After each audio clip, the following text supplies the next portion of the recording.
Ma, pengi ako 5. Ay nako, tumigil ka. Wala akong pera. Di mo na ako love, ma. Kabataan Moments.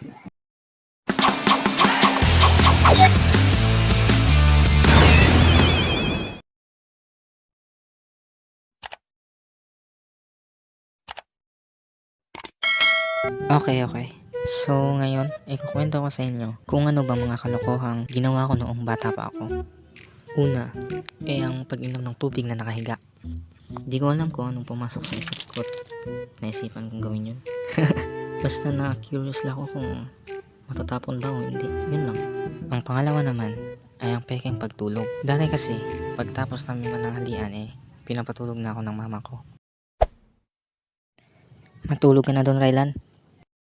Ayaw ko, ma. Di ako inantok. Pag di ka natulog, di ka lalabas ng bahay.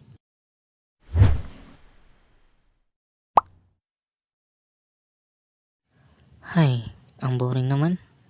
Naboboard na kasi ako sa kwarto. Kaya naisipan kong guluhin yung mukha ko. Tsaka lalabas ng kwarto. Para maging pang-release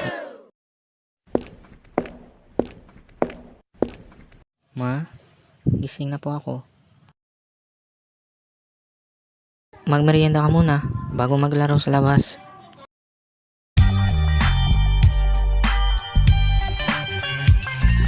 At ang panghuli ay ang pagkuha ng mga barya-barya ni mama. At kapag tinanong, di pa amin. Huwag niyong gagayahin yan, ah.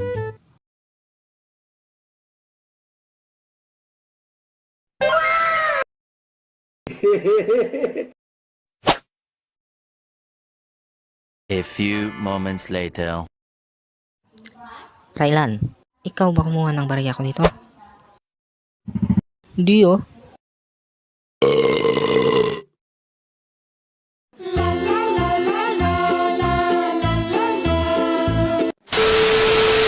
So, ayun lang muna guys. Salamat pala sa mga nanood. At kung gusto nyo magpa-shoutout, ay mag-comment lang kayo sa ibaba. At siguro din nyo na nakasubscribe kayo, ah. Yun lang.